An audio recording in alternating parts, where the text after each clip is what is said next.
Amada congregação do Senhor e Salvador Jesus Cristo, sempre podemos refletir em nossa vida como cristãos, não é? Na própria vida cristã em si. O que é a vida na igreja, a comunhão com os irmãos, a comunhão dos santos, aprendendo a conviver com nossos irmãos, aprendendo a exercitar perdão, misericórdia, ouvindo a palavra do Senhor. Há muitas bênçãos que nós desfrutamos na igreja, não é? Como membros vivos, membros ativos na igreja local, que faz parte, que é uma manifestação da igreja universal de Cristo, a igreja invisível. É assim que ela se manifesta nas comunidades cristãs espalhadas pelo mundo. Isso é a verdadeira catolicidade da igreja, não é? Isso é a verdadeira catolicidade. A igreja de Cristo se manifesta em todo o mundo e não está presa a uma instituição apenas, não é? A um país, a um local específico, mas se manifesta em vários lugares, no mundo inteiro, na verdade. E isso ultrapassa até mesmo as épocas, não é? Então, desde o passado até aqui, a igreja do Senhor Jesus Cristo se manifesta pregando a palavra do Senhor, exercitando a disciplina cristã, como também ensinando os cristãos a olharem para os mandamentos de Deus, a olharem para Jesus Cristo como o único e suficiente Salvador. Tudo isso aprendemos na igreja, na vida cristã, lendo as Escrituras, serem incentivados pelos irmãos. Mas é importante que nós venhamos refletir justamente sobre essa vida na igreja, justamente sobre o que significa isso para nós, qual a importância disso para nós. Talvez muitas pessoas tenham em suas mentes que a igreja, ela não é uma necessidade para nós. Inclusive na situação que nós estamos vivendo hoje, não é? Ainda sobre uma quarentena um pouco mais aberta, mas por conta dos problemas que estamos vivenciando na sociedade hoje, não é? Nós temos sentido falta. Muitos cristãos têm sofrido, porque na verdade a igreja, ela não é uma vaidade religiosa, ela é uma necessidade da própria igreja, das próprias pessoas que compõem esse corpo, os irmãos. Então, igreja, culto ao Senhor, congregar, não é uma vaidade religiosa, não é algo secundário em nossas vidas. Não é estranho quando, por exemplo, o Estado, ele acha-se no direito de determinar o que é importante ou não para nós? Isso não é papel dele, mas infelizmente o Estado acaba agindo assim. O que tem que pesar para nós é qual é a importância da igreja para nós. Qual é a importância? Porque em momentos assim, quando nós somos às vezes impedidos ou limitados pelo próprio Estado ou pelas situações, o compreender a nossa necessidade de congregar com nossos irmãos, de nos reunir como igreja, faz toda a diferença. E os cristãos que realmente amam a bênção que é viver como Cristo ordena em sua igreja, em comunhão com seus irmãos, em momentos que eles são afastados, eles certamente vão sofrer por causa disso. E vão orar, vão estar desejosos, para que logo o ajuntamento seja restituído e todos possam realmente desfrutar das bênçãos do Senhor.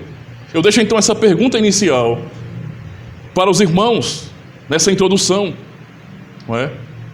Como você entende a igreja de Cristo? A igreja local onde você congrega, que é uma manifestação da mesma. Congregar, ter a vida em comunhão, é uma necessidade para você? Ou é apenas algo que você faz?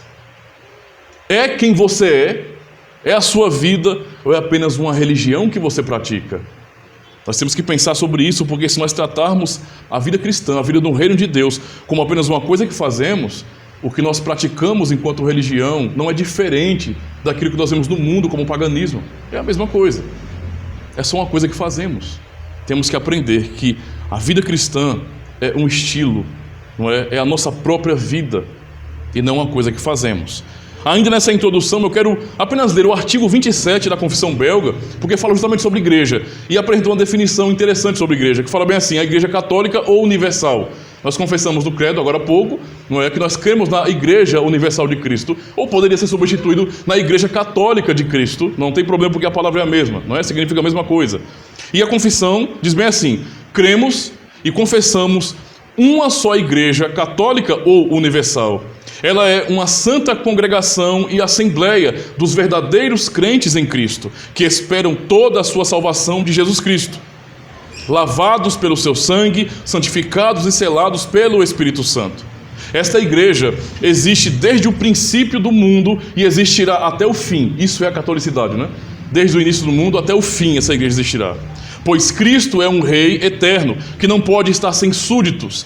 Esta santa igreja é mantida por Deus contra o furor do mundo inteiro, mesmo que ela, às vezes, por algum tempo, seja muito pequena e, na opinião dos homens, quase desaparecida. Assim, Deus guardou para si, na perigosa época de Acabe, 7.000 homens que não tinham dobrado os joelhos a Baal. Esta santa igreja também não está situada, fixada ou limitada em certo lugar, ou ligada a certas pessoas, mas ela está espalhada e dispersa pelo mundo inteiro. Contudo, está integrada e unida de coração e vontade no mesmo Espírito pelo poder da fé. Esse é o ensino, então, que nós temos, né, aqui em nossa confissão belga, sobre a igreja, o que significa a catolicidade da igreja. Eu quero ler, então, convidar os irmãos a abrirem suas Bíblias na carta de Paulo aos Efésios, no capítulo 4. Vamos ler todo o capítulo. Efésios, capítulo 4. Efésios, capítulo 4, diz bem assim a palavra do Senhor. Rogo-vos, pois, eu, o prisioneiro no Senhor, que andeis de modo digno da vocação a que fostes chamados, com toda a humildade e mansidão, com longanimidade, suportando-vos uns aos outros em amor, esforçando-vos diligentemente por preservar a unidade do Espírito no vínculo da paz. Há somente um corpo e um Espírito, como também fostes chamados numa só esperança da vossa vocação.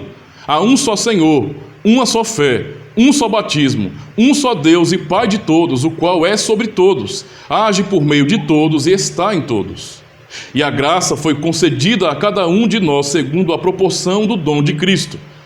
Por isso diz, quando ele subiu às alturas, levou cativo o cativeiro e concedeu dons aos homens. Ora, que quer dizer subiu, senão que também havia descido até as regiões inferiores da terra? Aquele que desceu é também o mesmo que subiu acima de todos os céus para encher todas as coisas. E ele mesmo concedeu uns para apóstolos, outros para profetas, outros para evangelistas e outros para pastores e mestres, com vistas ao aperfeiçoamento dos santos, para o desempenho de seu serviço, para a edificação do corpo de Cristo, até que todos cheguemos à unidade da fé e do pleno conhecimento do Filho de Deus, à perfeita varonilidade, à medida da estatura da plenitude de Cristo, para que não mais sejamos como meninos agitados de um lado para o outro e levados ao redor por vento de doutrina, pela artimanha dos homens, pela astúcia com que induzem ao erro, mas seguindo a verdade em amor, cresçamos em tudo naquele que é o cabeça, Cristo, de quem todo o corpo bem ajustado e consolidado pelo auxílio de toda a junta, segundo a justa cooperação de cada parte, efetua o seu próprio aumento para a edificação de si mesmo em amor.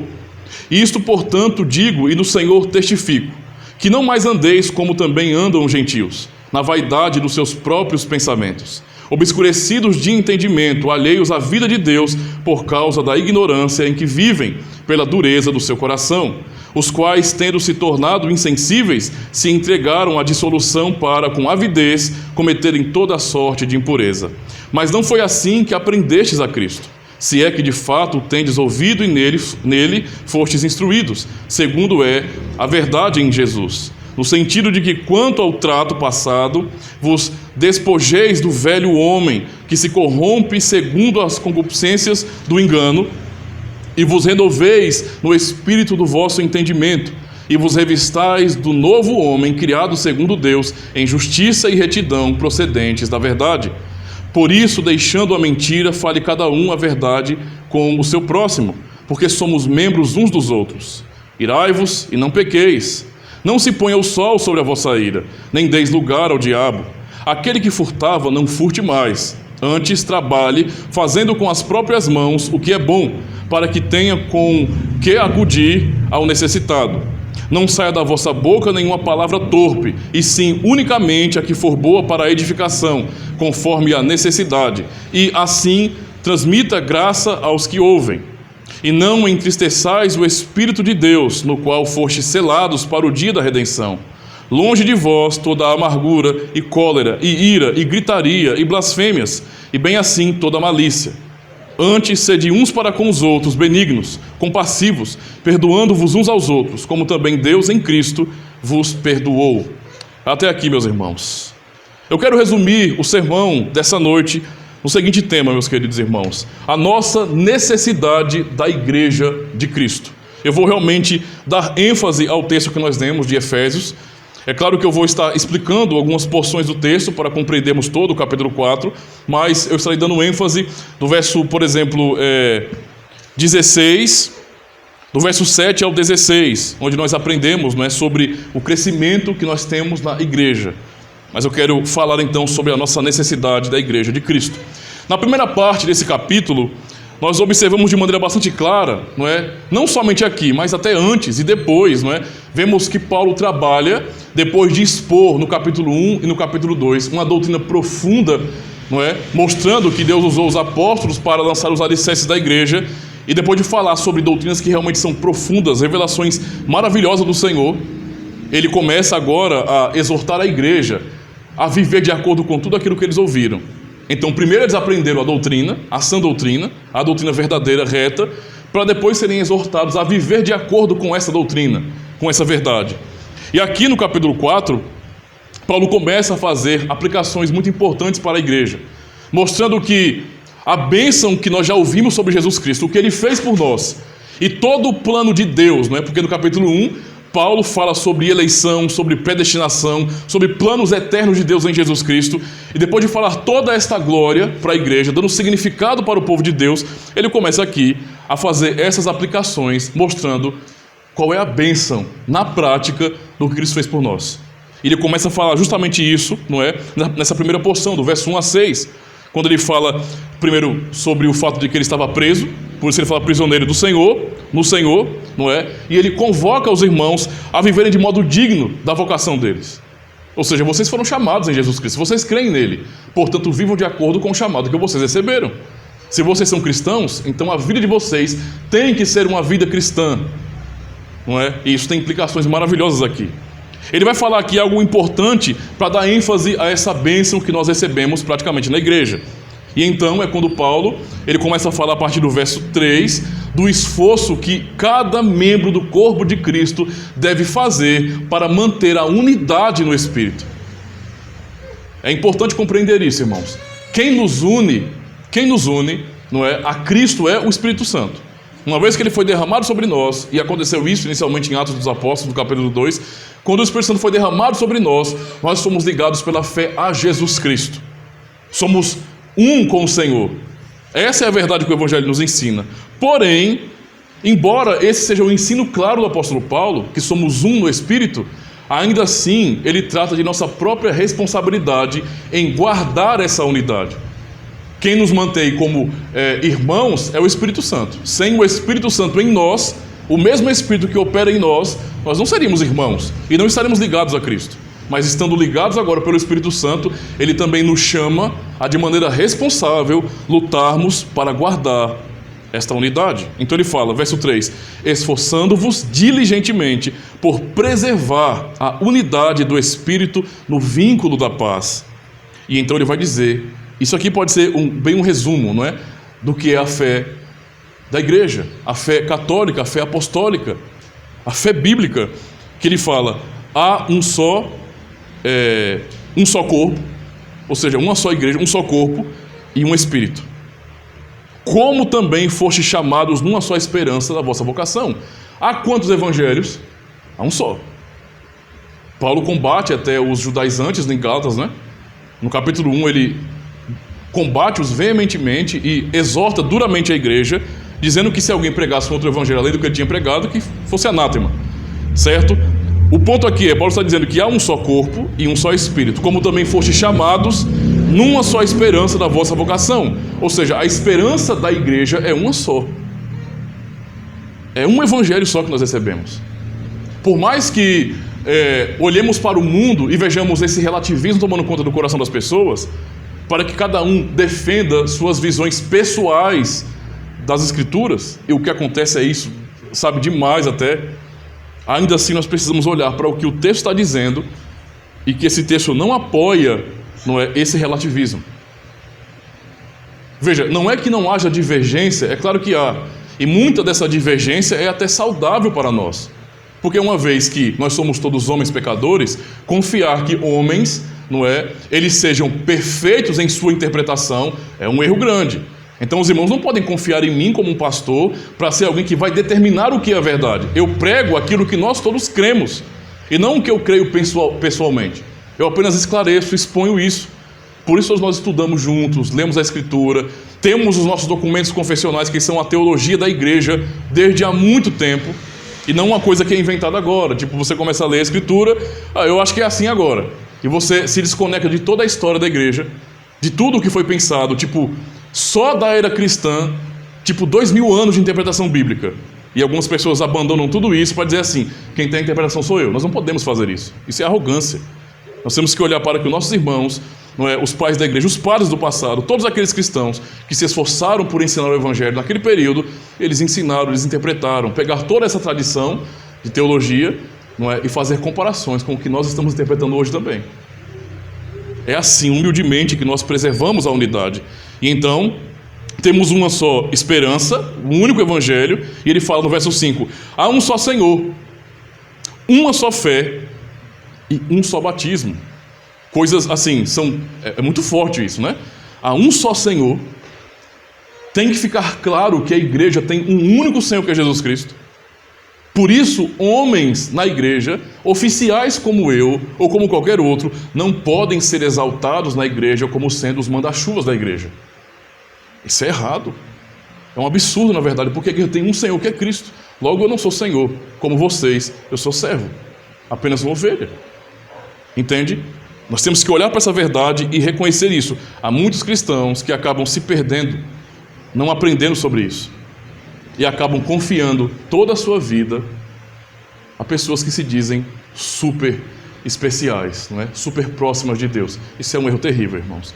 Todos nós somos pecadores. Então ele fala que há um só Senhor. Tem que ficar claro isso para a igreja. Uma só fé, não é? Uma só fé. Nós temos que pensar em fé, não só em questões de convicção, porque fé não é simplesmente acreditar em alguma coisa. Se fé é acreditar em alguma coisa, então todo mundo, não importa de qual religião, não é, que acredita em alguma coisa, podemos validar como fé. Não, fé é aquilo que a Bíblia ensina. Só existe uma fé. É o que o texto está dizendo aqui. Uma só fé. Uma só fé. Essa fé, então, é a convicção do Evangelho, que é um conteúdo, a revelação do Senhor. Logo, a fé que a igreja recebeu, que é uma, não é, que é una, é a fé naquilo que toda a Escritura ensina. Essa é a fé verdadeira. Nós recebemos e confiamos em tudo que a Escritura ensina, ainda que isso ultrapasse nossas condições de compreensão, ainda que isso humilhe a nossa inteligência, ainda que seja completamente inalcançável para nós, que nós não possamos de repente medir, submeter à metodologia científica. Nós não precisamos disso. A fé verdadeira é confiar naquilo que a Escritura nos revela. É isso que Paulo está ensinando aqui, uma só fé e um só batismo. Ou seja, um batismo comum na igreja, que tem esse mesmo significado, não é? De pertencermos ao Senhor como um sacramento, uma marca do Senhor em nós, de que nós pertencemos a Ele. Significado também de nossa morte e ressurreição em Jesus Cristo, para uma nova vida. É isso que é o único batismo da igreja. E ele fala, no verso 6, um só Deus e Pai de todos, o qual é sobre todos, age por meio de todos e está em todos. Lembre-se que o contexto aqui que Paulo está ensinando é sobre a igreja. Então ele está falando, esse todos aqui é sobre a igreja. Ele está falando sobre a igreja. Cada membro da igreja, a comunidade cristã espalhada, as comunidades espalhadas pelo mundo, não é? É o mesmo Deus sobre todos nós. Não importa se a nossa comunidade está aqui em Olho d'Água e tem outros irmãos em outras ruas, em outras cidades, em outros estados, em outros países. É o mesmo Deus sobre todos. É isso que é a fé única ensinada aqui. Do verso 1 ao 6, onde Paulo realmente enfatiza, não é, essa grande bênção que é. Citando alguns textos mais sobre essa unidade, sobre essa comunhão, eu posso lembrar aqui de, por exemplo, Romanos capítulo 15, versos 5 a 6, que diz bem assim: o Deus que concede perseverança e ânimo dê a vocês um espírito de unidade, segundo Cristo Jesus, para que com um só coração e uma só voz vocês glorifiquem ao Deus e Pai de nosso Senhor Jesus Cristo. Veja a oração de Paulo em outra carta, não é? Aos cristãos de Roma, naquele período, não é? Essa é a oração. O Deus que concede perseverança e ânimo, dê a vocês um espírito de unidade.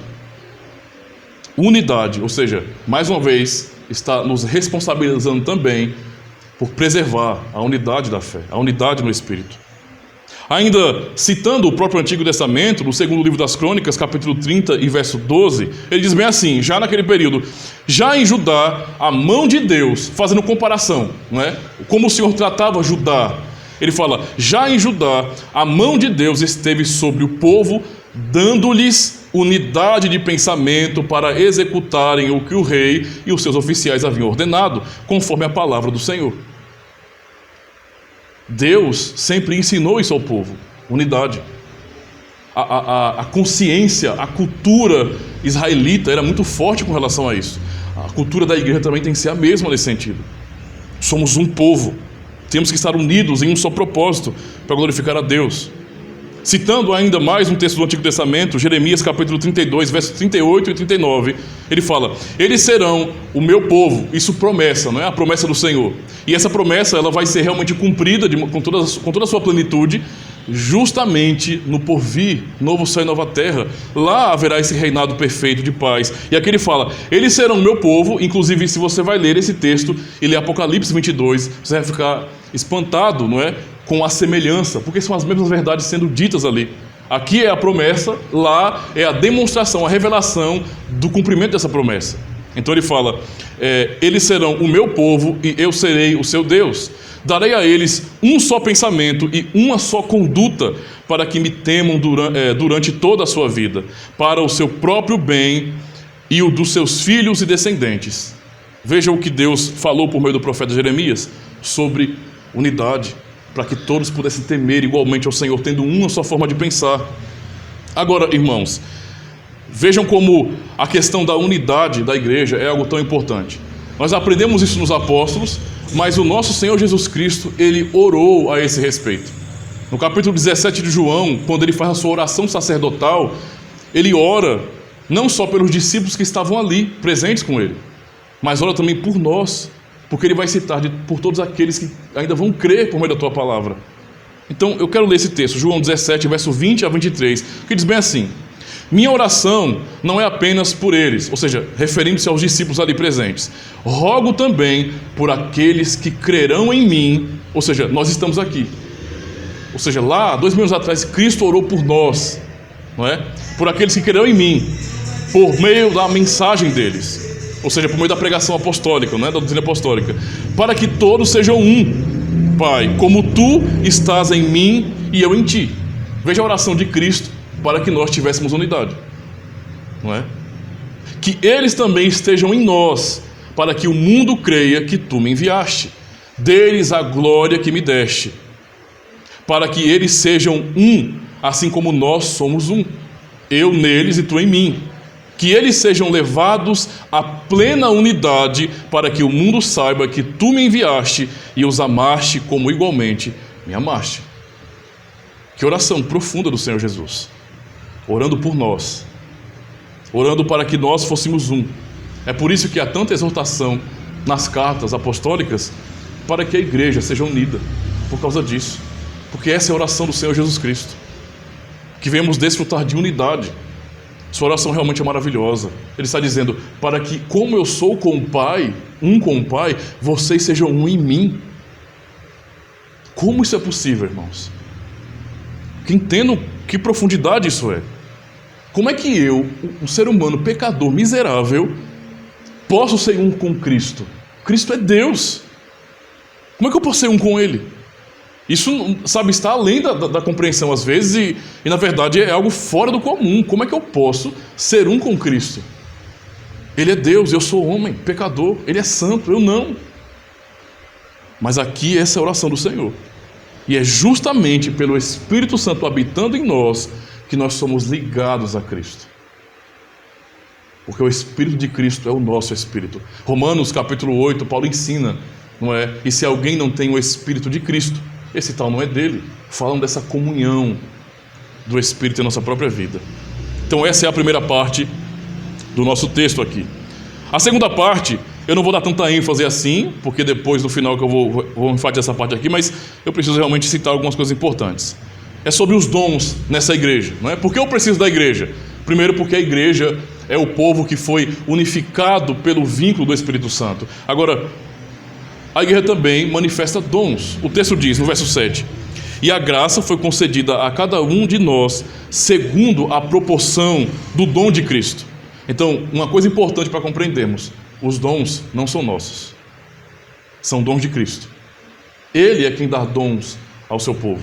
Os dons não pertencem a nós. Eu digo isso porque às vezes você percebe que nessa maluquice que acontece aí, né, no evangelicalismo, neopentecostalismo, um monte de manifestações aí fora que se dizem cristãs, as pessoas agem como se dons pertencessem aos homens. Nós usamos como nós bem queremos e na verdade até cobramos por eles, né? Até cobramos por eles. Os operadores, os supostos operadores de milagres, por exemplo, que reivindicam ter esse dom, eles são tão covardes, se realmente tivessem esses dons, não é? Eles iriam até hospitais, como o Hospital do Câncer, e aonde estivesse doentes, eles iriam curá-los, aliviar a sua dor, mas eles não fazem isso, não é? Eles apenas fazem um joguinho, um teatrinho, se você pagar alguma coisa ainda. Tem que ter alguma coisinha, tem que molhar, não é, o bolso dele, senão ele não faz. É simples assim. Agem como se os dons fossem do próprio homem. Não. Os dons pertencem a Cristo, é isso que o texto está dizendo aqui. Então no verso 8 ele fala, por isso diz, quando ele subiu às alturas, levou cativo o cativeiro e concedeu dons aos homens. Essa expressão aqui é muito importante para nós, porque quando fala-se de cativeiro e que ele levou cativo, ou seja, preso, esse cativeiro, refere-se justamente àquilo que antes nos aprisionava, quando nós éramos filhos das trevas, quando nós não críamos no Senhor, nós éramos filhos da ira nesse sentido. E, portanto, éramos escravos do pecado e do diabo. Essa era a realidade. Mesmo as atitudes supostamente boas ou socialmente boas não eram nada para o Senhor. Absolutamente nada. Trapos de imundícia, como Isaías nos ensina de maneira tão clara. Só que o Senhor, Ele levou esse cativeiro nosso. Veja, toda a mensagem de Paulo é para a sua igreja, para a igreja de Cristo. Ele está dizendo justamente para os irmãos, para a comunidade do Senhor, que o Cristo, quando subiu aos céus, Ele levou cativo o cativeiro que havia na vida deles, quando os libertou dos seus pecados. Esse é o ponto. E então, ele fala, mais uma vez, quando ele subiu às alturas, levou cativo o cativeiro e concedeu dons aos homens. E então, no verso 9, ora, o que quer dizer subiu, senão que também havia descido até as regiões inferiores da terra? Ou seja, ele desceu de fato, ele se encarnou aqui. Aquele que desceu é também o mesmo que subiu acima de todos os céus para encher todas as coisas. Podemos lembrar, por exemplo, de Hebreus capítulo 1, quando no verso 3 e 4, o autor aos Hebreus fala que Cristo foi elevado acima dos anjos. Podemos até pensar, né? Ele subiu, ele foi elevado acima das maiores alturas, né? Lá para cima, bem alto, bem glorioso, incomparável, uma posição realmente incrível. Pois essa expressão aqui, ou pensando em Hebreus capítulo 1, verso 3 e 4, não é para falar que Cristo ele adquiriu glória, certo? Na própria oração sacerdotal, ele ora dizendo, com aquela glória que eu tinha junto de ti, antes que houvesse mundo. Ou seja, ele não adquiriu glória, ele sempre foi glorioso, o eterno Filho de Deus, adorado. Mas ele, nesse sentido, quando assumiu nossa natureza, ele se humilhou e ocultou em uma carne humana, em nossa própria natureza, nesse sentido, não é? Essa glória. Por isso que ninguém via quem ele era, por causa disso, não é? Mas quando ele subiu, quando ele cumpriu a sua obra e subiu, então, agora como homem também, ele foi reconhecido como o grande rei, não é?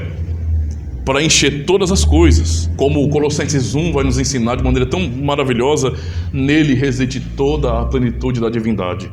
Nele, Cristo é tudo em nossas vidas, ele é suficiente. Então, no verso 11 ele fala, e ele mesmo, veja, mais uma vez, os dons são deles, né? São dele. Então ele fala, e ele mesmo concedeu uns para apóstolos, outros para profetas, outros para evangelistas e outros para pastores e mestres.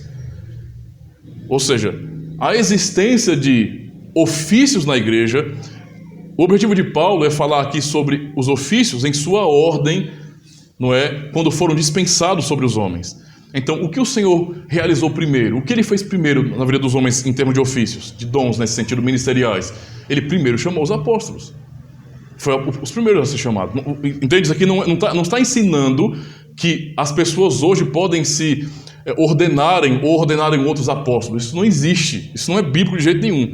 O que Paulo está dizendo aqui é que, primeiro, Cristo chamou apóstolos para a sua igreja.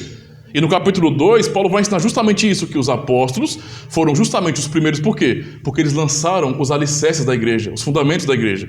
Eles interpretaram o Antigo Testamento e aplicaram à igreja. Eles trouxeram a revelação do Senhor Jesus Cristo. Então, primeiro foi eles. E no mesmo período deles, você também tinha profetas ali, que estavam trazendo realmente revelação. A igreja estava recebendo uma carga doutrinária muito grande naquele período. Então é isso que se refere. Mas ele também deu pastores à sua igreja, mestres ou pessoas que têm esse dom para a compreensão, são os teólogos da igreja, por exemplo. Não é? Os irmãos que vão pensar, que vão se esforçar, vão estudar muito e então ensinar a igreja, ajudar nesse sentido. Os pastores cumprem também essa função. Então veja, isso aqui nos ensina que a existência de ofícios na igreja, irmãos, não é invenção de homens. Existe uma mentalidade estranha hoje, dos desigrejados, não é? De pessoas que dizem, eu sou cristão, eu amo a Deus, eu vou ser salvo, mas eu não quero saber de igreja. E vão dizer bem assim, porque a igreja é um sistema. O sistema é corrupto. Eu não confio em homens. Ora, quem deu os ofícios, ou levantou homens com dons para, nesse sentido, governarem a igreja, não pelo seu próprio governo, mas pelo governo de Cristo, que é o dono dos dons, foi o próprio Cristo. Logo, a existência de pastores, de presbíteros, de diáconos, não é invenção humana para criar sistemas que vão oprimir as pessoas, Isso é tolo de pensar. É você dizer bem assim, eu quero ser um cristão, mas cristão que eu só vou ler a Bíblia naquilo que me convém. Quando eu ler alguma coisa que não me agrada, eu pulo. Eu vou grifando aqui para saber que eu não posso ler de jeito nenhum. Porque se eu ler, vai me confrontar. Eu não quero ser confrontado. A verdade é, os ofícios da igreja são dons de Cristo. Cristo foi quem deu pastores à sua igreja. Simples assim como Paulo está dizendo aqui. Não é? E ele fala qual é o objetivo desses dons ministeriais da igreja. Por que é que ele deu pastores para a igreja? Ele fala o objetivo, ele fala no verso 12, com vistas ao aperfeiçoamento dos santos, para o desempenho do seu serviço para a edificação do corpo de Cristo. Logo, o Senhor nos ensina, por meio das palavras de Paulo, que ele deu à igreja oficiais para ajudarem os demais irmãos em sua vida cristã.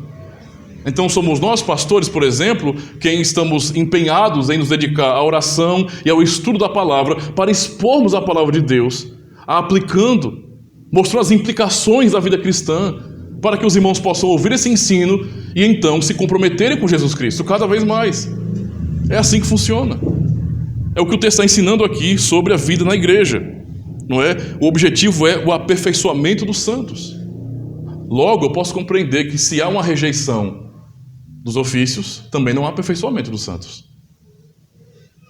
Entende? Isso é importante, irmãos. Não é? E então ele vai dizer, até que cheguemos à unidade da fé e do pleno conhecimento do Filho de Deus, a perfeita varonilidade, à medida da estatura da plenitude de Cristo. Esse é o objetivo, que a igreja amadureça no Senhor, seja moldada cada vez mais, não é? Pelo Espírito Santo no corpo que é a igreja. É assim, não é?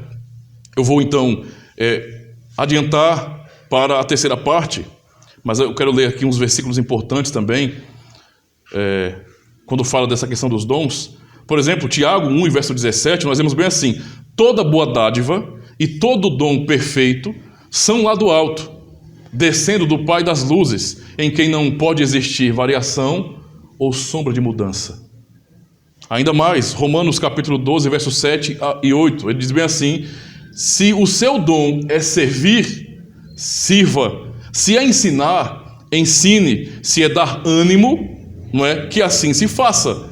Isso é já para a gente entender que, quando nós falamos de dons na igreja, há dons que foram muito utilizados, não é?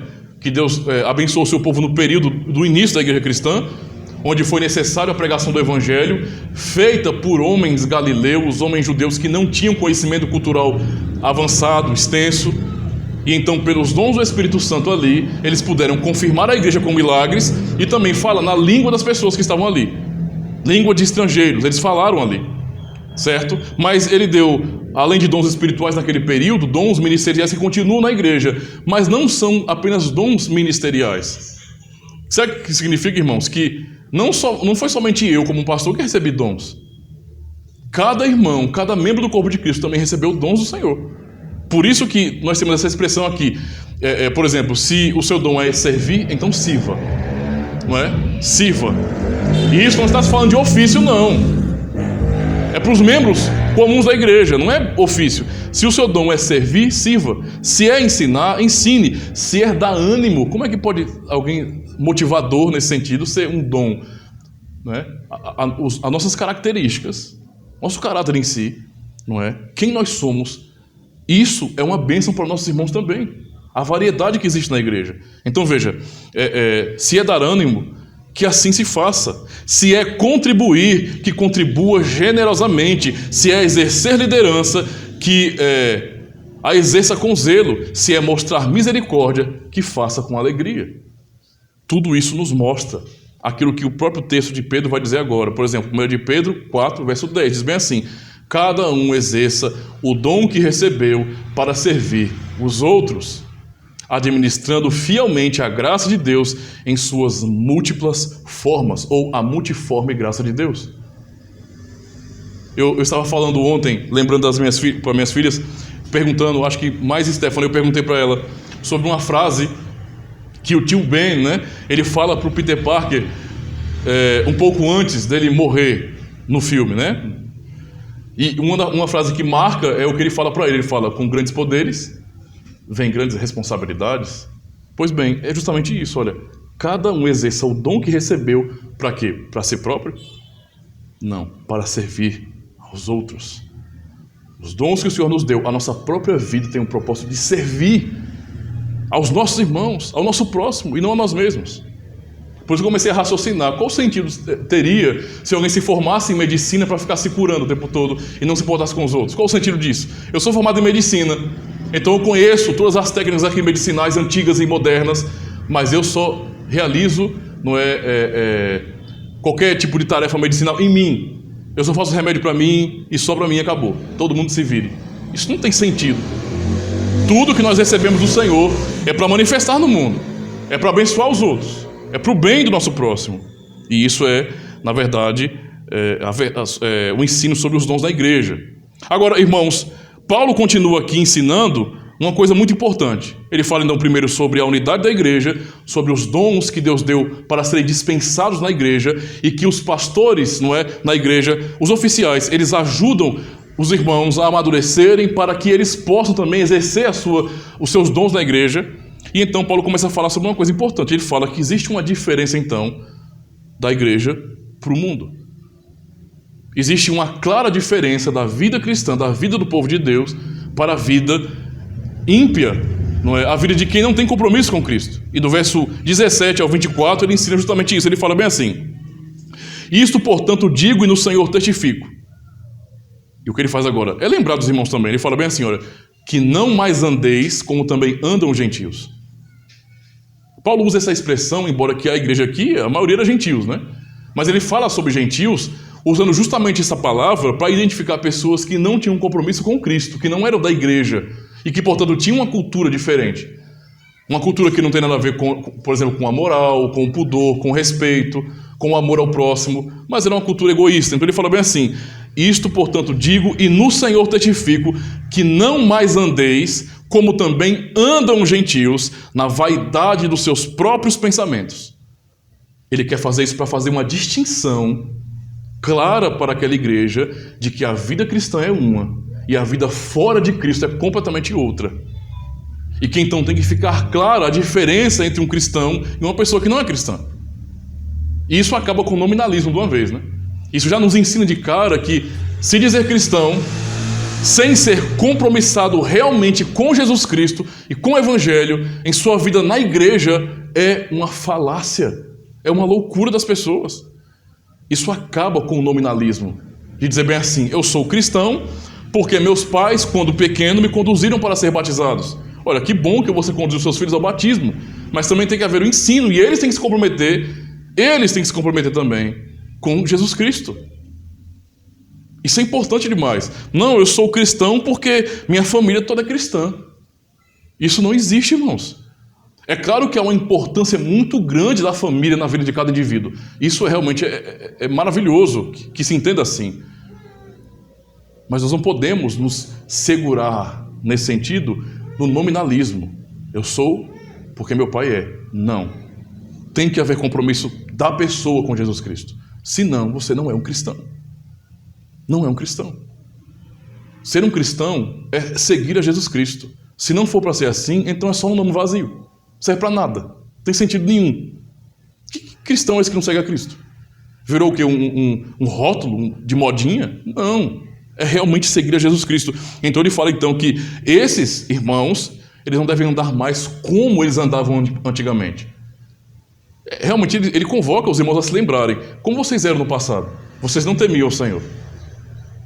Vocês eram como qualquer outro, mas vocês não são mais assim. Então não vivam como eles.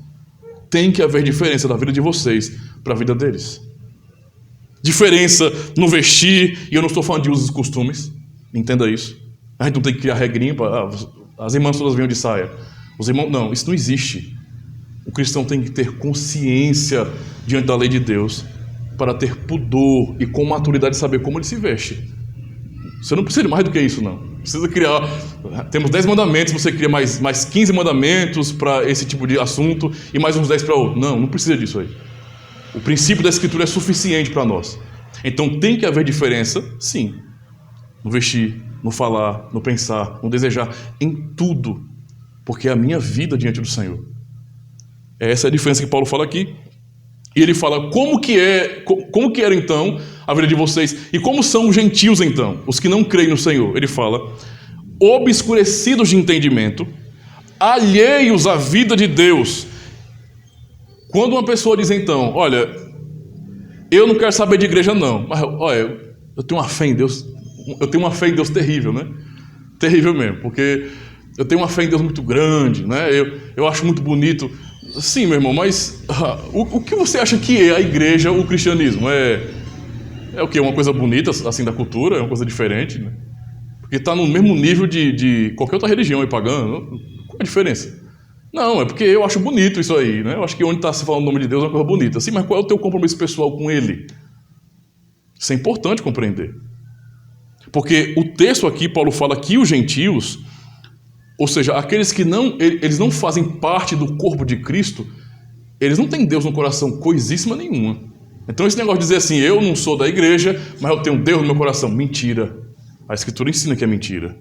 Porque Paulo diz aqui de maneira tão clara que esses que são obscurecidos de entendimento são alheios à vida de Deus, por causa da ignorância em que vivem, pela dureza do seu coração. Então se eles não são de Cristo, eles não estão com Cristo.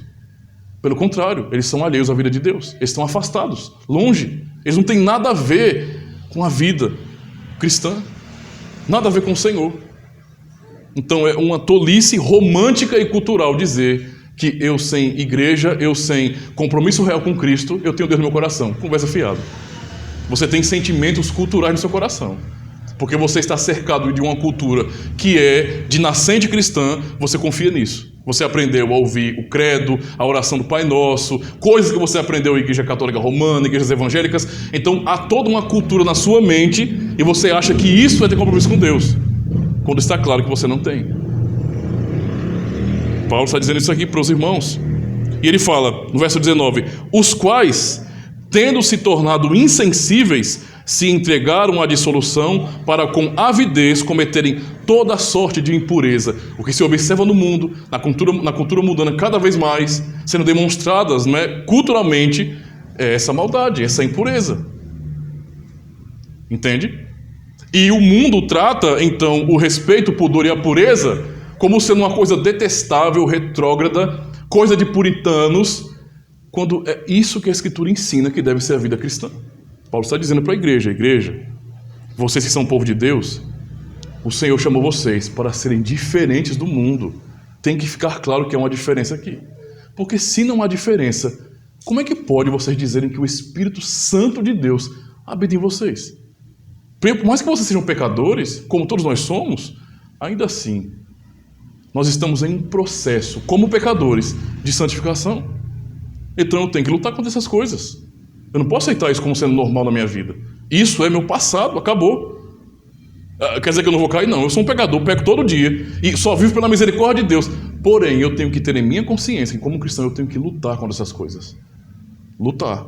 Se não houver essa disposição do meu coração para lutar contra o mal, contra o pecado, contra a impureza, isso é um sinal claro de que eu estou alheio à vida com Deus. Não é? Então Paulo está dizendo, os quais tendo tornado-se insensíveis, se entregaram à dissolução para com avidez, não é? Avidez, é a nossa cultura, com força, não é? Com força, cometerem toda a sorte de impureza, não é? Mas o que ele fala mais ou menos para a igreja, não foi assim que vocês aprenderam de Cristo. Esse tipo de vida imoral não foi assim que vocês aprenderam de Cristo. Ele fala, verso 20, mas não foi assim que aprendestes a Cristo, se é que de fato o tendes ouvido e nele fostes instruídos segundo é a verdade em Cristo, não é? Será? Então, é um em si condicional aqui, não é? Será? Você realmente está com o Senhor? Você realmente está ligado em comunhão com Cristo? Ou você está alheio à vida de Deus? Verso 21, ele fala, se é que de fato o tendes ouvido e nele fostes instruídos, segundo é a verdade em Cristo. Verso 22, no sentido de que, quanto ao trato passado, ou seja, como vocês viviam no passado, lembre-se disso aí, vos despojeis do velho homem que se corrompe segundo as suas concupiscências do engano, e vos renoveis no espírito do vosso entendimento, e vos revistais do novo homem, criado segundo Deus, em justiça, retidão, procedentes da verdade. Olha a imagem que Paulo quer que nós visualizemos aqui. Vocês têm que aprender o seguinte, como cristãos, vocês precisam se despojar do velho homem e se revestir do novo homem. A imagem é essa. Imagine que você, antes de conhecer a Cristo, antes de ser dele, você usava trapos, roupas sujas, fedidas, rasgadas, podres. Mas uma vez que vocês foram ligados a Cristo pelo Espírito Santo, vocês receberam novas vestes. Como pode alguém que foi purificado e recebeu novas vestes preferir os velhos trapos, sujos e rasgados? Tem sentido isso? Alguém que prefere a imundícia? Isso não tem o menor sentido para um cristão. Entende? Para um cristão. Então, é o que ele está dizendo aqui. Não é? Temos então que aprender que o ensino apostólico é que na igreja tem que haver diferença. Não é? Diferença. E nós temos que aprender a viver como igreja. É o que ele vai falar do verso 25 ao 32. Então ele diz bem assim: viver como igreja. Por isso, uma vez entendendo isso, deixando a mentira, fale cada um a verdade com o seu próximo. O que vocês faziam lá fora, quando vocês não eram cristãos de verdade? Vocês tratavam a mentira como uma coisa normal. É normal você mentir aqui, mentir acolá, para você se safar de algumas coisas. Não. Isso era o passado de vocês. Está dizendo agora que vocês se revestiram de um novo homem, deixem a mentira e falem a verdade apenas. Porque somos membros uns dos outros. Veja que coisa importante. Nós somos membros do corpo de Cristo. Isso quer dizer que nós somos membros de Cristo, mas pessoalmente somos membros uns dos outros. É por isso que nós temos que nos ajudar como irmãos.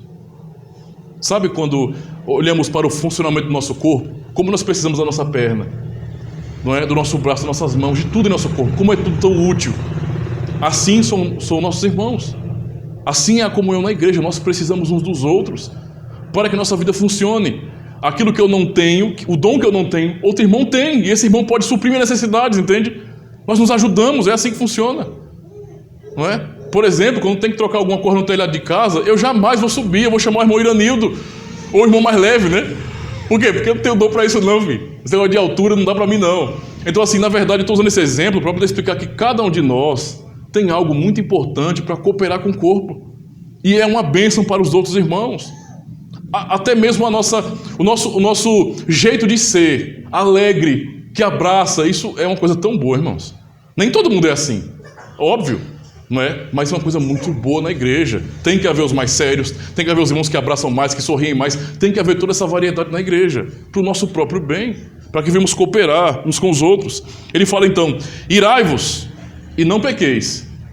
Como é que nós aprendemos sem Cristo?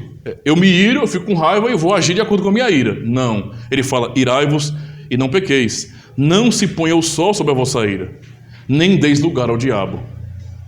Aquele que furtava, e olha um princípio importante para nós aqui, aquele que furtava, não furte mais. Ah, então tá bom, eu não roubo mais não, pastor. No passado eu era um maloqueiro, né? E como maloqueiro, de vez em quando alguém vacilou, eu pegava as moedinhas dos reis na feira, né? Eu fazia alguma coisa. Então eu não roubo mais, né? Tá tranquilo. Mas não é só isso não, filho. Não é só isso não. O que eu falei pela manhã? Que arrependimento verdadeiro não é só dizer que você reconhece que você errou. Arrependimento verdadeiro é você reconhecer o seu erro e procurar repará-lo. Essa é a realidade do arrependimento verdadeiro. Então, quando Paulo fala bem assim, veja, aquele que furtava no verso 28, não furte mais, ele continua dizendo, antes, trabalhe fazendo com as próprias mãos o que é bom. Só para você? Não. Para que tenha com que acudir ao necessitado. Ou seja, se você tinha um tipo de conduta ou você fazia algo errado lá fora, não faça mais, mas faça além. Você vai abandonar o mal e você vai começar a praticar o bem. E não dar uma de isentão, de neutrão. Não. Você vai abandonar o mal e começar a fazer o bem. Fazer o bem. É assim que aprendemos o que é a vida como igreja, a vida cristã. Então ele fala, não saia da vossa boca nenhuma palavra torpe, palavra inútil, palavra que ofenda, que não coopere com nada. Ele fala, e sim unicamente a que for boa para a edificação, para construir coisas boas no caso, conforme a necessidade, e assim transmita graça aos que ouvem. E não entristeçais o Espírito de Deus, no qual fostes selados para o dia da redenção. Não entristeçais o Espírito de Deus. Vocês foram selados com ele. Ele fala isso em Efésios, no capítulo 1, no caso, versos 13 e 14. Quem crê em Cristo, quem está em Cristo, foi selado com o Espírito Santo da promessa. Pertence ao Senhor. É o que o batismo significa, por exemplo. Pertence ao Senhor. Então, uma vez que vocês foram selados com o Espírito Santo, não entristeçam o Espírito Santo, vivendo de uma maneira que não é dele. Vivendo de uma maneira que ele não está ensinando a vocês. Não é? Verso 31 ele diz, longe de vós toda amargura e cólera e ira e gritaria e blasfêmia. Não é? E bem assim toda malícia. Eu posso resumir esse verso 32, 31, não é, quando ele fala, longe de vós toda amargura, cólera e ira e gritaria e blasfêmias, assim toda malícia. Eu posso dizer bem assim, né? Entendeu? Eu não estou falando isso com os irmãos não, mas entenda, basicamente não sejam mundiça, pegando no sentido ruim, onde você entende que é uma pessoa assim, que é descontrolada, que vive gritando, brigando com todo mundo, alarmenta. Esse não é um comportamento de um cristão. Imagine um cristão na fila de um banco, agindo feito um louco. Ponto, parecendo a Rochelle, no Todo Mundo Odeia o Chris, né? Brigando com o juiz na hora do julgamento. Misericórdia. Imagine, isso não é o comportamento de um cristão. Tem que haver temperança, respeito mútuo. Não agimos como descontrolados loucos, ofendendo as pessoas, agindo por impulso, ferindo todo mundo. Há muitos males que podemos causar, e às vezes irreparáveis, se agimos assim descontroladamente.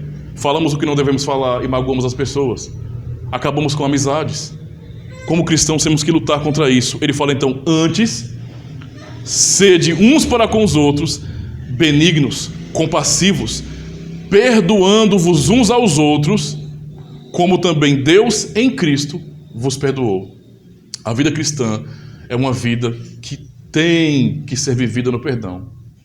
Um cristão não pode usar desculpa nenhuma para não perdoar, a não ser que ele não tenha sido perdoado. Mas se você é um cristão genuíno e você confia no perdão de Deus, qual a razão que você tem para não perdoar, por exemplo?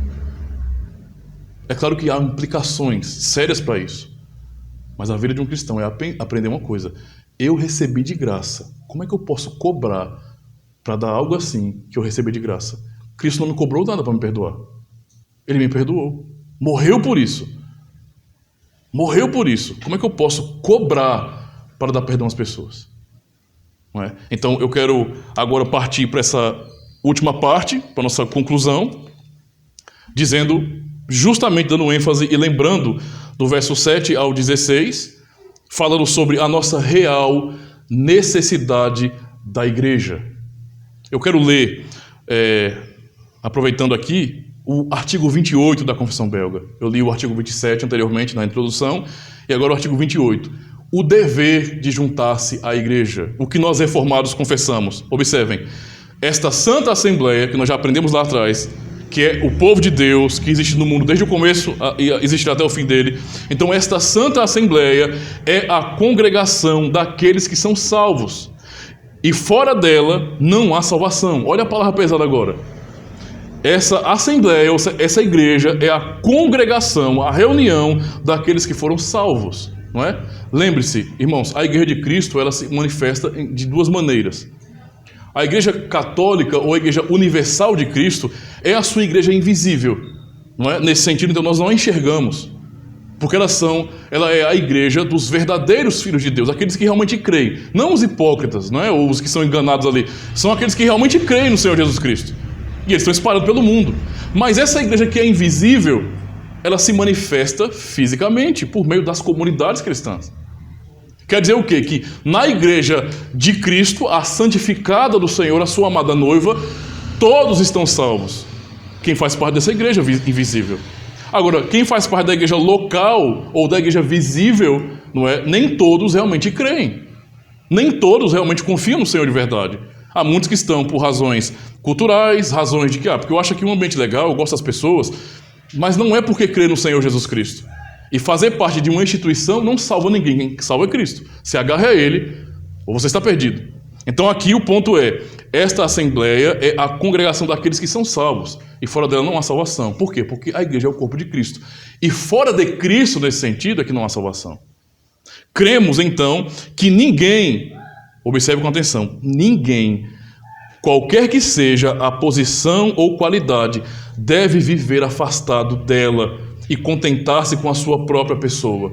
Veja como o que nós confessamos há 500 anos quebra completamente o pensamento dos desigrejados. Porque é isso que nós estamos confessando aqui, não é? 500 anos essa confissão tem.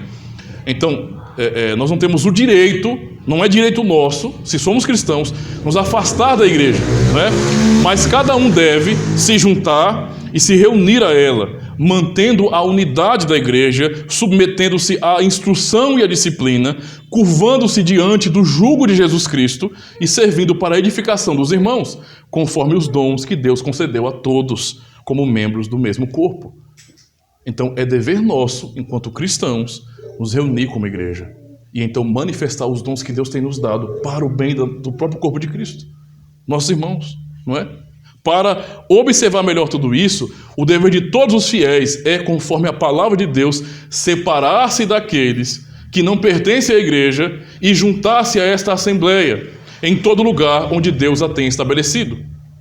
Este dever deve ser cumprido, mesmo que, observem, com atenção essa parte da confissão, este dever do quê? De juntar-se à igreja, para viver nisso que Paulo ensinou aqui, nessa unidade, desfrutando dos dons, aprendendo, amadurecendo junto com os irmãos. Este dever deve ser cumprido, mesmo que os governos e as leis das autoridades o contrariem.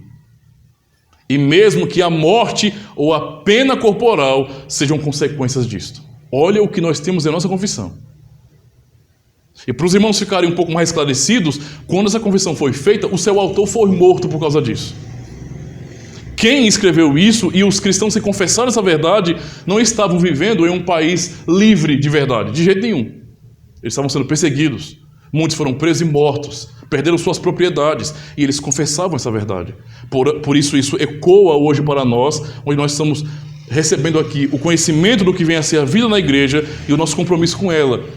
Este dever deve ser cumprido, mesmo que os governos e as leis o contrariem.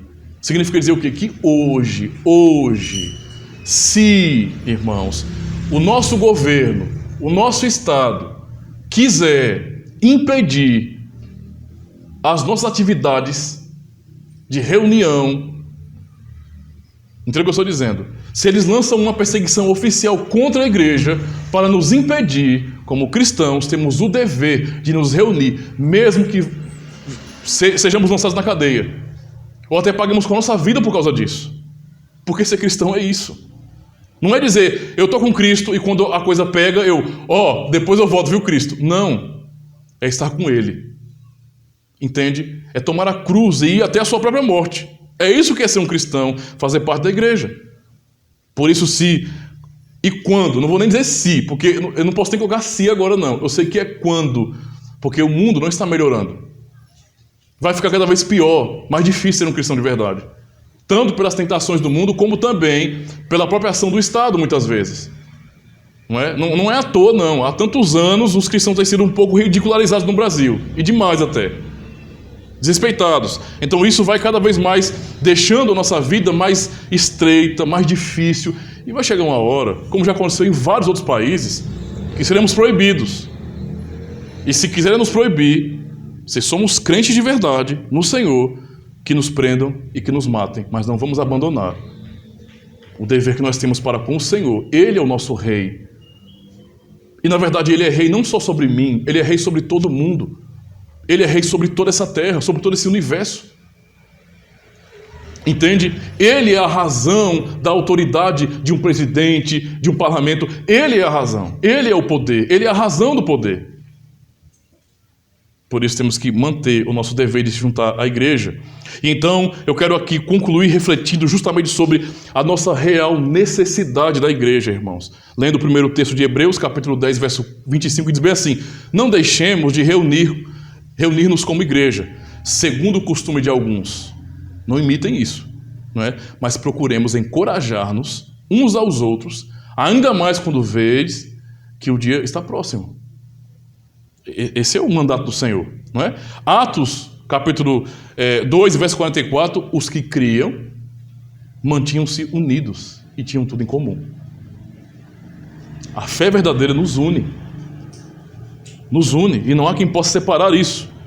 Concluo dizendo aos irmãos sobre nossa necessidade da igreja e sobre como deve ser a nossa atitude. Primeiro, ame a igreja. Ame. E sabe por quê? Quer ter uma razão para isso? Porque Cristo a ama. Se Cristo ama a igreja, que direito eu tenho para não amá-la? Se eu sou um cristão e Cristo, o meu Senhor, ama a igreja, por que eu não vou amar a igreja também? E detalhe, se você pensa bem assim, não consigo amar a igreja. Por quê? Porque ali tem um monte de pecadores que nem eu. Então, que nem você. É que nem você, entende? Nós somos todos pecadores mesmo. Aqui não é lugar para ninguém perfeito, não. Nós somos pecadores. Até que isso voltar, teremos que lidar com nossos pecados. Essa é a realidade. Então devemos amar a igreja porque o nosso Senhor nos amou. De verdade, não é? Devemos amar a igreja porque Cristo abençoa a igreja. Observe aqui o que nós lemos sobre os dons que Ele deu à igreja. Devemos amar a igreja porque Cristo usa a igreja. É pela instrumentalidade da igreja que traz a pura pregação do Evangelho, quando essa se manifesta com fidelidade, que as pessoas conhecem o Senhor e são salvas por Ele. Então Cristo usa a sua igreja. Devemos amar a igreja porque Cristo salva a sua igreja. Por que é que Cristo morreu? Qual a razão de sua morte, do sacrifício na cruz? É muito claro, irmãos. Ele morreu para salvar a sua igreja. É só pular para o capítulo 5 de Efésios que você vai saber disso rapidinho. Ele morreu para salvar a sua igreja, para salvar o seu povo, o povo que Deus elegeu. Então é isso que Ele faz. Devemos amar a igreja, porque a igreja é o povo salvo do Senhor. Devemos amar a igreja, não é? Porque todos nós precisamos da igreja, justamente porque é aqui que nós vamos amadurecer como cristãos. É aqui que os dons são manifestos, é aqui que nossos irmãos nos ajudam, nos amam, é aqui que o ensino nos é transmitido pela pregação do Evangelho, é aqui que nós, unidos, recebemos os sacramentos, é aqui, na igreja. Nós precisamos disso. Devemos amar a igreja também, porque a igreja, ela é uma família. Mas ela não é qualquer família, não. Ela não é qualquer família. Isso aqui não é simplesmente um grupinho que resolveu fazer uma sociedade. Nada a ver com isso. A igreja é família. Efésios capítulo 2, Paulo vai dizer o quê? Que nós somos agora membros da família de Deus. A igreja é família de Deus, não é? Devemos amar a igreja, porque pela fé fazemos parte desta igreja, desta única igreja espalhada por todo o mundo, que é a igreja de Cristo, que é o seu corpo. Olhe para essa realidade. Como nós precisamos. É aqui que o Senhor fala ao nosso coração e nos ensina. É aqui que o Senhor, de uma maneira muito pessoal, Ele denuncia o nosso pecado e nossa hipocrisia. Eu digo isso de todos nós, porque nós somos falhos. É aqui que eu, como pastor, vocês que estão ouvindo, todos nós ouvimos do Senhor o seu consolo, de que Ele nos ama, de que Ele continua a cuidar de nós, mas também o mesmo Senhor dizendo a nós, em nosso próprio coração, se arrependa, pecador. Venha para mim, se prostre aos pés de Cristo. É aqui que nós ouvimos isso. É aqui que nós somos desafiados. A igreja é uma verdadeira escola da santidade. Basta perguntar se é fácil amar o próximo. Não, não é. Por isso eu digo que a igreja é uma escola da santidade. Nós precisamos de tudo isso. Dos dons que o Senhor nos deu, das bênçãos que Ele derrama sobre o seu povo. Esta é a bênção do Senhor, irmãos. Seja grato a Deus pela igreja. Ame o povo de Deus. Ore ao Senhor para que Ele possa trabalhar em seu coração, para que você também possa amar a igreja, o ajuntamento, os cultos, a reunião do povo de Deus, a comunhão dos santos. Isso é uma necessidade extrema para a nossa vida. Graças a Deus por Jesus Cristo. Amém. Nós vamos orar neste momento, irmãos, e ore agradecendo a Deus, né, por mais um dia que Ele tem dado a nós. Eu peço aos irmãos que lembrem de orar pelo irmão Magalhães e também por sua tia, né? Seus familiares estão um pouco sofridos, então, confirmação de contaminação e tudo. Ore porque é um momento difícil, né? Muitas pessoas têm sofrido por causa disso e não é uma situação simples. Por isso, orem, pedindo ao Senhor misericórdia. Bom, vamos orar. Ó Senhor, nós queremos primeiramente Te louvar e Te agradecer, porque o Senhor, mais uma vez, nos ensinou pelo Santo Evangelho, por Tua Palavra.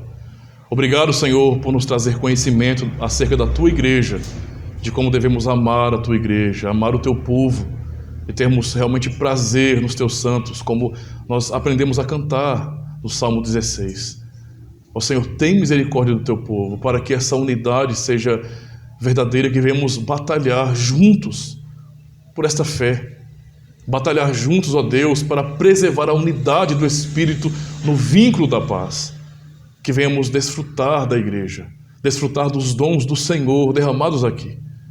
Não permita que venhamos desperdiçar isso, Senhor, pois precisamos, necessitamos de nos reunir com o Teu povo. Necessitamos de ouvir a Tua palavra junto com nossos irmãos, para sermos juntos exortados, para sermos juntos consolados no Senhor. Ajuda-nos, pois precisamos de Ti. Fortalece-nos para que venhamos realmente, ó Deus, abraçar esta fé, abraçar a fé em Jesus Cristo e vivemos de acordo com a Tua vontade. Honrar o nome de cristãos que temos. Muito obrigado, Senhor. Queremos colocar em Tua presença, queremos orar pela vida do irmão Magalhães, que também está enfermo neste momento, Senhor, mas também pela vida da sua tia. Aquela família está sofrendo neste momento, Senhor, dificuldades por conta da doença, da contaminação do Covid. Ó Deus, nós oramos ao Senhor, suplicando a Tua misericórdia. Tu és o Deus Todo-Poderoso. O Senhor é o Deus que manifesta a Tua glória e majestade. Oramos a Ti, Senhor, porque sabemos que Tu és o Deus que provê tudo aquilo que nós necessitamos. Por isso oramos por nosso irmão Magalhães, por sua tia também. Os abençoe, Senhor. Tem misericórdia. Abençoe para que as coisas melhorem, para que a saúde deles melhore também, Senhor. Tem misericórdia. Nós suplicamos isso, sabendo que é a Tua vontade sempre que prevalece, que permanece. Mas suplicamos ao Senhor, porque sabemos que Tu és um Deus de misericórdia. Por isso, ó Deus, abençoa aquela família. Abençoa, Senhor, para que possam voltar à normalidade. Ó Deus, mais uma vez, Oramos e oramos também por sua igreja, por toda a tua igreja espalhada neste mundo, Senhor, para que todos possamos, não somente aqui, mas em cada canto onde a sua igreja estiver, todos venhamos abraçar a fé no Senhor e anunciar as boas novas do Evangelho. Ajuda-nos a honrar o teu nome, a brilhar com a luz de Cristo neste mundo. Dá-nos uma semana abençoada, ó Deus, onde possamos trabalhar, desenvolver nossos trabalhos, nossos empreendimentos, onde possamos recrear, aprender, produzir. Abençoa-nos para que venhamos lembrar sempre que estamos servindo o Senhor em todos os momentos. Assim nós suplicamos a tua bênção e que trabalhe em nosso coração para que venhamos desejar mais uma vez nos reunir no próximo domingo para te adorar, para exaltar o teu nome e estar em comunhão com nossos irmãos. Muito obrigado por tudo, Senhor. Em nome do teu Filho amado Jesus Cristo nós oramos. Amém. Graças a Deus, irmãos.